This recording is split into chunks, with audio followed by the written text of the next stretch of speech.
साल था 2002। अपने वक्त की सबसे महंगी पिक्चर रिलीज हुई। नाम था देवदास। शाहरुख, ऐश्वर्या और माधुरी दीक्षित की ये वो कल्ट क्लासिक फिल्म थी जिसके दीवाने लोग आज भी हैं। शाहरुख खान और संजय लीला भंसाली पहली बार साथ काम कर रहे थे। बताया जाता है कि भंसाली ने शाहरुख को स्क्रिप्ट सुनाते समय कह दिया था कि ये फिल्म तभी बनेगी जब वो हाँ कहेंगे, और शाहरुख माने भी और बनी भी और सुपर हिट भी हुई। अब जिसने ये फिल्म नहीं देखी तो उसने क्या मिस किया है, ये तो उसे फिल्म देखने के बाद ही पता चलेगा। लेकिन जिन्होंने भी फिल्म देखी है उन्होंने भी क्या क्या मिस किया है वो आज हम बताएंगे। मसलन फिल्म में ऐश्वर्या के साथ रोमांटिक सीन शाहरुख ने नहीं बल्कि सलमान ने किया था। शूटिंग शुरू होते ही प्रोड्यूसर को जेल हो गई, और जब प्रोड्यूसर ही गिरफ्तार हो गया तो ये फिल्म बनी कैसे। फिल्म में ना होने के बावजूद शाहरुख के साथ सलमान भी सेट पर क्यों होते थे। फिल्म की वजह से मुंबई की शादियों में क्या दिक्कत होने लगी, इन सब सवालों का जवाब चलिए अब आपको देते हैं। सबसे पहले तो आपको ये बताते हैं कि फिल्म में सलमान कहाँ थे।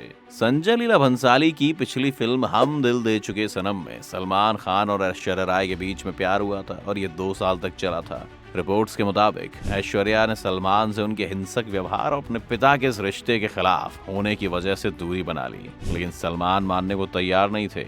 उन्होंने अपने करियर से लेकर हालत तक सब इश्क में खराब कर ली थी। वो हमेशा नशे में डूबे रहते थे और जहाँ ऐश्वर्या होती वो हर जगह पहुंच जाते, एक बिल्कुल टिपिकल आशिक की तरह।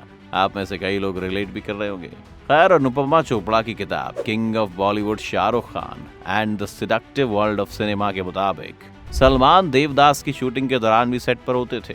एक दिन शाहरुख और ऐश्वर्या के बीच एक रोमांटिक सीन शूट होने वाला था। इस सीन में शाहरुख को ऐश्वर्या के पांव में चुभे एक कांटे को निकालना था। शूटिंग के टाइम सलमान ने कहा कि वो करके दिखाना चाहते हैं कि सीन कैसे शूट होना चाहिए। शाहरुख और भंसाली मान गए। उन्होंने ऐश्वर्या के पांव से वो कांटा निकाला और भंसाली ने अपना सीन शूट कर लिया। ऐसा इसलिए हो पाया क्योंकि इस सीन में शाहरुख की शक्ल नहीं दिखने वाली थी। यानी आपने जो सीन देखा उसमें शाहरुख नहीं बल्कि सलमान थे जो ऐश के पैर से कांटा निकाल रहे थे। इस वक्त असल में सलमान की हालत शाहरुख के निभाए देवदास से कुछ खास अलग नहीं थी। अब आपको बताते हैं कि संजय लीला भंसाली को देवदास बनाने का आइडिया आया कहां से, क्योंकि फिल्म से भी ज्यादा दिलचस्प इस फिल्म के बनने का किस्सा है दोस्तों। संजय लीला भंसाली ने अपने कई इंटरव्यूज में ये बताया है कि उनके पिता से उनकी कभी नहीं बनी। पिता प्रोड्यूसर थे, पिक्चरें नहीं चली तो शराब में डूब गए, नशे में धुत रहने लगे। घर कैसे चल रहा है, बच्चे कैसे पढ़ रहे हैं, उन्हें किसी बात की कोई परवाह नहीं थी। एक माई थी जो साबुन बेचकर बच्चों को बड़ा कर रही थी। बाद में पिता को लिवर सिरोसिस हो गया और वो कोमा में चले गए। लेकिन कोमा से बाहर आने और मौत के मुंह में जाने से पहले उन्होंने सिर्फ एक काम किया, और वो था संजय की मां लीला की ओर अपना हाथ बढ़ाया। अपनी पत्नी के प्रति वो पहली और आखिरी बार अपने प्यार का इजहार कर रहे थे। लीला उस लम्हे के लिए पता नहीं कितने सालों से इंतजार कर रही थी, लेकिन लीला का हाथ पकड़ते ही वो खुद मौत के आगोश में समा गए। संजय बताते हैं कि उन्हें उन दोनों का बिछड़ना आज तक याद है। संजय इस तरह की किसी कहानी पर एक फिल्म बनाना चाहते थे। उन्होंने शरद चंद्र चट्टोपाध्याय की देवदास पढ़नी शुरू की। उन्होंने वो एलिमेंट मिल गया जो अपनी अगली फिल्म के लिए वो ढूंढ रहे थे। इस फिल्म के आखिर में देवदास पारो के दर पर जाकर ही दम तोड़ती है और धुंधली आंखों से उसे पारो दौड़कर अपनी ओर नजर आती है। फिल्म में संजय ने अपने बहुत सारे पर्सनल एक्सपीरियंसेस को इस्तेमाल किया था। एक और पर्सनल किस्सा आपको बताते हैं और फिर बताएंगे जेल और शादी का किस्सा। फिल्म में एक सीन है जहाँ शाहरुख यानी देवदास के पिता की डेथ हो चुकी है। वो देवदास के कम भंसाली के पिता ज्यादा थे, जिससे देवदास यानी कि भंसाली की कभी नहीं बनी।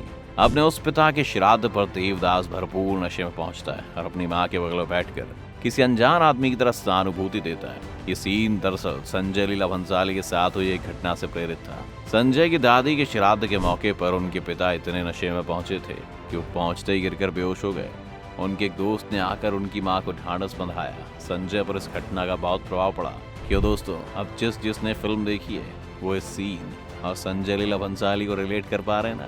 फिल्म प्रोड्यूसर, अंडरवर्ल्ड और जेल। चलिए आगे बढ़ते हैं और आपको बताते हैं वो किस्सा जब फिल्म की शूटिंग शुरू होते ही प्रोड्यूसर को जेल हो गई थी। इस फिल्म में मशहूर फिल्म प्रोड्यूसर भरत शाह पैसा लगा रहे थे। भरत शाह की गिरफ्तारी अंडरवर्ल्ड के कनेक्शन के मामले में हुई थी। भरत शाह बड़े प्रोड्यूसर थे और एक साथ कई फिल्में प्रोड्यूस करते थे। जब उन्हें मुंबई पुलिस ने गिरफ्तार किया तब भी 11 फिल्मों में उनका पैसा लगा हुआ था। इन्हीं में से एक थी सलमान खान, रानी मुखर्जी और प्रीति जिंटा स्टारर चोरी चोरी चुपके चुपके। इसमें पैसा भरत का लगा था, लेकिन प्रोड्यूसर के खाने में किसी नजीम रिजवी का नाम लिखा जाता था। नजीम छोटा शकील का खास आदमी था और अब नजीम दर लिया गया था। नजीम से पुलिस को पता चला कि भरत के प्रोडक्शन में बन रही फिल्मों में अंडरवर्ल्ड का पैसा लगा हुआ है। भरत को मकोका यानी Maharashtra control of organised crime act के तहत गिरफ्तार किया गया। तब भरत के प्रोडक्शन में बन रही सबसे बड़ी फिल्म देवदास थी। देवदास की शूटिंग का प्रतिदिन का खर्चा 7 लाख रुपए था। भरत की गिरफ्तारी के बाद सबसे पहले देवदास की शूटिंग कैंसिल हुई। इस मामले में भंसाली परेशान थे कि उनकी पिक्चर का कहीं डिब्बा बंद ना हो जाए, लेकिन भरत शाह भी अड़े हुए थे। जेल में अपनी बेगुनाही साबित करने के साथ उन्होंने अपने बच्चों से कहा कि देवदास बननी चाहिए, उसका काम नहीं रुकना चाहिए। रुकता भी कैसे? ये वो भरत शाह थे जिन्होंने देवदास के बजट जितना पैसा देश के मशहूर वकीलों पर खर्च कर दिया था ताकि वो जल्दी से जल्दी बाहर निकल सकें, और वो बाहर आए भी और देवदास बनी भी।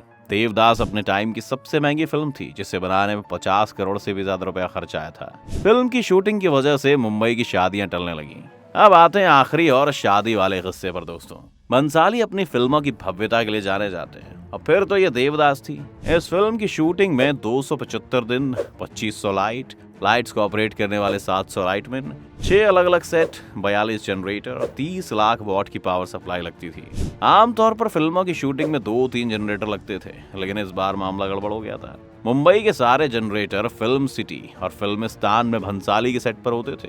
हालत इतनी खराब हो गई थी कि मुंबई में शादी करने वाले लोगों को जनरेटर नहीं मिल रहा था और शादियां टल रही थी। भव्यता का आलम यह था कि पारो के घर को बनाने में 1,57,000 रंगीन शीशे के टुकड़ों का इस्तेमाल किया गया था। मानसून को भांपते हुए शीशों वाला सेट नवंबर से जून तक के लिए बनाया गया था, लेकिन इसी बीच 4 बार बारिश हो गई और सारे शीशे धुंधले पड़ गए। बाद में शूटिंग से पहले एक्सपर्ट के साथ उन शीशों का भी टचअप करना पड़ता था। बताया जाता है कि फिल्म का आधा बजट सेट और माधुरी ऐश्वर्या के कॉस्ट्यूम पर खर्च किया गया था। ये शायद वो पहली फिल्म थी जिसके रिव्यू में किरदारों के कपड़ों पर बात हुई थी। माधुरी का एक लहंगा 30-30 किलो का होता था, जिसे पहनने के बाद वो बड़ी मशक्कत से डांस कर पाती थी। लेकिन फिल्म रिलीज हुई और एक झटके में सारी मेहनत वसूल हो गई थी। आपको क्या लगता है, अगर ये फिल्म आज के टाइम में रिलीज होती तो ये सुपरहिट होती है? नहीं। अगर होती तो कितने रिकॉर्ड तोड़ती? और क्या शाहरुख और संजय को दोबारा साथ काम करना चाहिए? हमें कमेंट करके जरूर बताएं। आप किसी और फिल्म से जुड़ा कोई और किस्सा अगर सुनना चाहते हैं तो कमेंट में हमें बता सकते हैं। अगर वीडियो आपको पसंद आई हो तो इसे लाइक करें और शेयर जरूर करें। साथ ही अगर आप चैनल पर नए हैं तो इसे सब्सक्राइब जरूर कर लें।